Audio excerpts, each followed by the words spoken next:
If you're on the market for the 10K luxury sedan and you don't want to drive the car that anyone else has, maybe 2015 Jaguar XF Sport is a car for you. Is it worth it? We're gonna find out.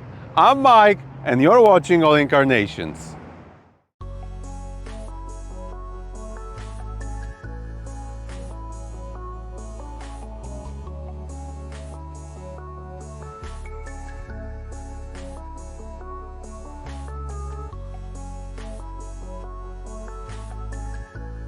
The street presence first.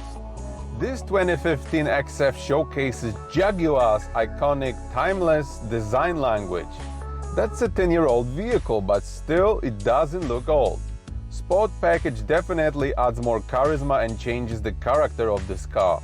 Comparing this Jag especially to the regular XF, this one is more inflated. It has different bumpers, side skirts, 20-inch wheels dedicated only to sport version, rear bumper with dual exhaust tips, and the diffuser, and this little spoiler on the trunk, it's a nice touch as well.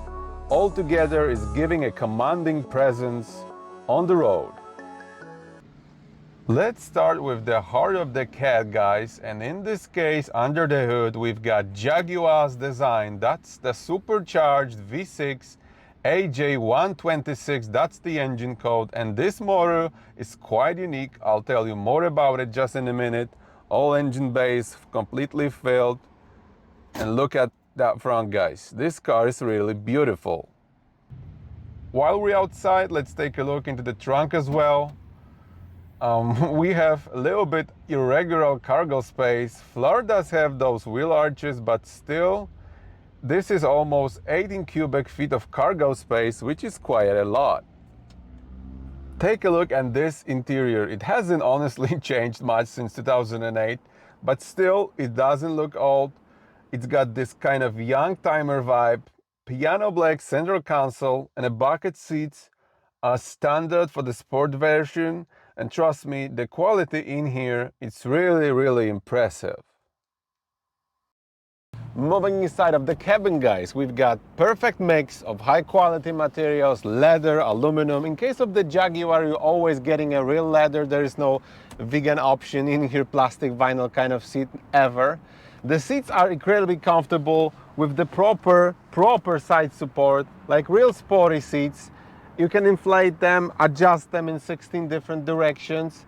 In my opinion, they are way better than counter seats in Benz, or even the M Sport packet seats in a Beamer as well. Jaguar signature, the rotated air vents, and in the middle we've got media center. Touchscreen interface is intuitive, but the display is small and seems to be overloaded. We have maps here before the America was discovered. You can add the external aftermarket module with the Android Auto, so it will be a game changer. We have the rear view camera in here as well, and the best sounding Meridian sound system in this class. Let's check out the back, guys. And in here, it's not that roomy at all. You know why? Because this car has been built on Ford's DEW98 platforms, and you know what does it mean? It means that under this beautiful body we have 2002 Ford Thunderbird, or even worse, the old S-Type from 1999. Can you imagine that? Probably that's why we have those wheel arches in the trunk, which by the way is the biggest in its class. The bottom line, chassis design is actually 26 years old. It's the youngtimer then, my lords. So, let's take this guy for a spin and see how it drives.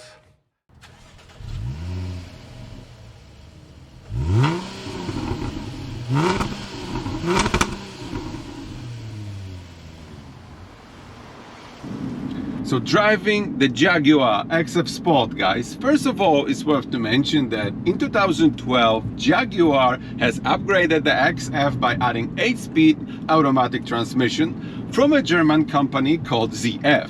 And those guys are making one of the best transmissions in the world. The year after, in 2013, the new heart has been implanted, 3-liter supercharged V6. This is 2015 model year, so we've got both goodies. 3-liter supercharged V6 probably was ordered by the sales department to fill out the gap between 2-liter Duratec Ford engine and serious 5-liter V8 powerhouse. So there was nothing in between, and that was the reason for the new design of 3-liter supercharged V6. I believe that this engine has been designed by the team of the accountants. You know why? Because both engines, the supercharged V8 and this supercharged V6, they have exactly the same engine block. Can you imagine that? Same size. So probably on a morning meeting with a cup of tea, they've made the conclusion, why should we design a new V6? Let's take 2 pistons out of the V8, and here we got the V6. Cheers, mate! Because of the V8's blueprint, we've got few unusual solutions in here. First of all, the size and the length of the crankshaft. It's extremely long because both engines, the V6 and the V8, have exactly the same engine block. Longer crankshaft in this case means better balance. Another plus, 90 degrees angle between the heads gives you proper space for the massive supercharger on top of the engine, so the whole unit pushes out 340 brake horsepower and 332 pounds-feet of torque, which is close to 415 Nm. Interesting fact that exactly the same unit, 3-liter supercharged V6 in F-Type S Jaguar, will give you 400 brake horsepower. Even without the unlocking the engine's potential, it's super responsive, it delivers power very smoothly and linear. It's a supercharged V6, so there is no hesitation like in case of the turbocharged engines. It reacts instantly, and in my opinion it's a perfect pair with this 8-speed automatic transmission, like I mentioned before, made by a German company called ZF. Those guys are making transmissions for the Beamers, for the Audis on American market. It's almost indestructible.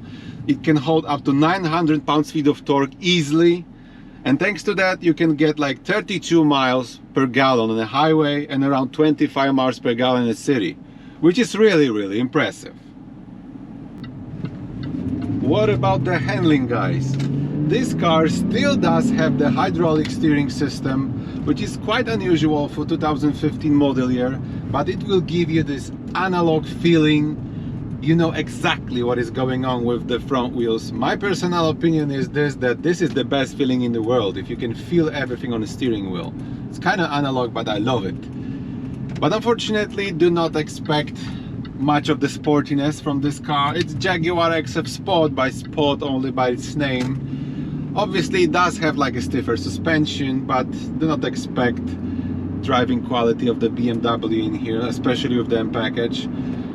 Under this beautiful, beautiful body, we still does have the old Ford's platform, and the handling in the corners especially is terrible. There is much of the body roll, and it's even worse in case of the brakes.